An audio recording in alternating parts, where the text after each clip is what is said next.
Roasted chicken বানাবো ঠিক করেছি, বাট অ্যাকচুয়ালি তন্দুরি মশলাটাই আনিনি। তো আমি টক দইও আনতে ভুলে গেছি। তো পরে গিয়ে বাপিকে বললাম লেবু আনার জন্য, সে লেবু এনে দিল, লেবুটাও আনতে ভুলে গেছিলাম। তো যাই হোক, এখন এই রোস্টেড চিকেনটাকে ম্যারিনেট করে প্রথমে লেবুর রস দেওয়া হচ্ছে, তারপরে একে একে সব মশলাপাতি দেওয়া হবে। আমি অ্যাকচুয়ালি আমরা কেউই অ্যাকচুয়ালি জানি না যে রোস্টেড চিকেন বানাতে গেলে কী কী অ্যাকচুয়ালি ইনগ্রেডিয়েন্টস লাগে।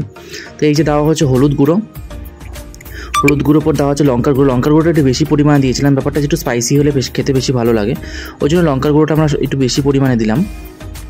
দেওয়া হলো পরিমাণ মতন নুন, আদৌ পরিমাণ মতন হচ্ছে কিনা সেটাও বুঝতে পারছি না এখনও।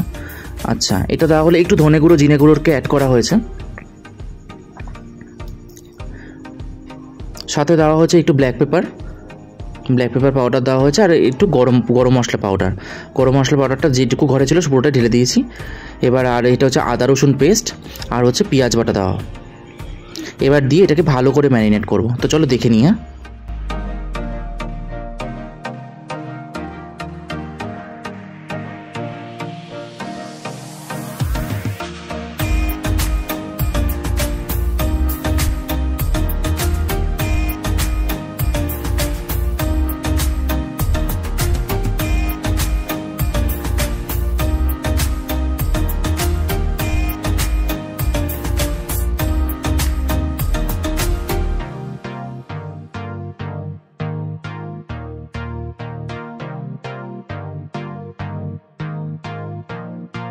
লাস্টে গিয়ে মা বললো একটুখানি জাস্ট একটু সর্ষের তেল দিয়ে দিতে, সেই জন্য সর্ষের তেলটা দিয়ে দেওয়া হয়েছে।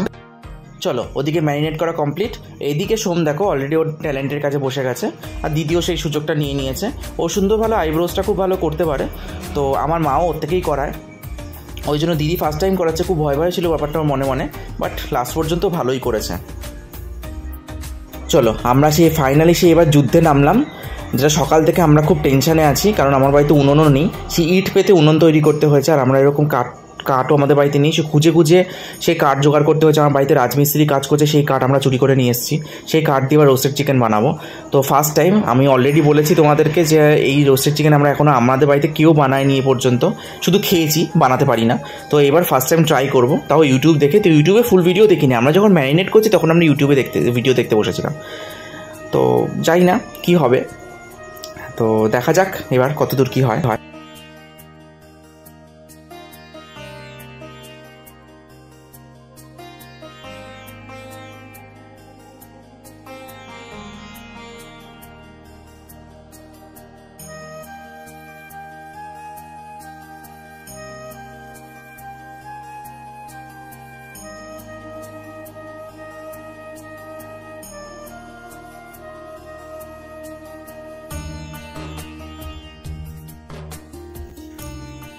আমি খালি গায়ে বসে রয়েছি, কি না আমি তো দেখাবোই না বাবা, আমি একদমই দেখাবো না, তুই জানিস বাবা খুব সমস্যা আমার। কি সমস্যা? খুব বাজে দেখতে।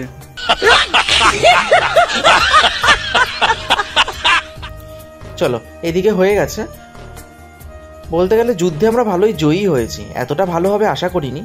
দেখতেই পাচ্ছ তোমরা, পেজ দেখতে ইয়াম্মি হয়েছে, বাট শুধু এবার ভক্ষণের অপেক্ষা, কখন যেটা খাবো সেটাই। বাট এখন হয়তো খাবো না, বিকেলবেলা খাবো, কেন এখন খেলে আর লাঞ্চ করতে পারবো না। এইদিকে বড্ড খিদে পেয়েছে, বেলাও অনেক হয়ে গেছে। তো চলো এবার লাঞ্চের দিকে যাই। চলো, লাঞ্চ রেডি।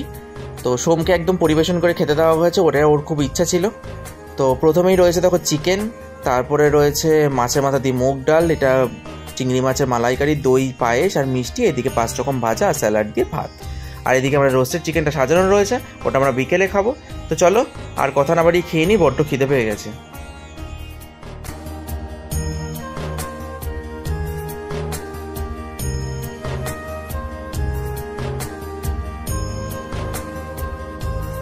হয়ে গেছে লাঞ্চ কমপ্লিট, বাট একটা খারাপ ব্যাপার হয়ে গেল হঠাৎ করে। দিদির একটা এমার্জেন্সি কাজ পড়ে গেছে, যার কারণে এখনই ওকে বেরিয়ে যেতে হবে। তো ও বেরিয়ে যাচ্ছে, ও টোটো এসছে ওকে নেওয়ার জন্য, স্টেশন পৌঁছাবে। প্লিজ আমার বাড়ির ব্যাকগ্রাউন্ডটা প্লিজ লক্ষ্য করো না, কারণ আমার বাড়িতে রাজমিস্ত্রি কাজ চলছে, খুব খারাপ কন্ডিশন, তো ওটাকে ইগনোর করো। তো দিদি চলে যাচ্ছে, আর কিছু করার নেই, কেক কাটিংটা সময়ও থাকতে পারলো না, তো আর কিছু করার নেই, এখন ওকে চলে যেতেই হবে। তো ওকে এখন টাটা বলে আমরা আবার এখন ভিডিওটাকে এগিয়ে নিয়ে যাই।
ফাইনালি সেই সময়টা চলে এসছে। তারপরে আমরা দুই ভাই বোনে একটুখানি বেরোবো, বাইরে আড্ডা মারতে যাবো, কারণ কালকে সকালে সোম চলে যাচ্ছে। তা আড্ডাটা না মারলে সব কিছু যেন অসম্পূর্ণ থেকে যায়।